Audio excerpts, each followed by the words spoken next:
best team na masasabing good memories ka o okay, ayos na talaga? Sa akin, pinaka-ano talaga is yung RFM branches kasi from amateur, Yes, doon na siya, tama. Doon ako sa field, medyo talagang komportable ako. Pero isa rin na masarap na team na napasukan ko, although 1 year lang is Presto. Okay. Ang dami mong, magkakaroon si parang Jerry, sila Bongo, sila Santi, sila Candel. At marami kang matututunan sa mga veterano eh. Correct. Kay Arnie Tuwates, Ponche de la Cruz, Alang kayo, Alang kayo. Parang totoo ba yun sa RFM? Yung 3-year contract, na-advance mo yung 2 years? Sa bagay, wala nang RFM. Wala nang RFM. Hindi naman, hindi ganun.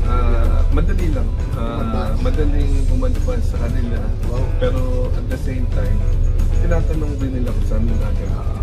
Pag alam nilang mapupunta sa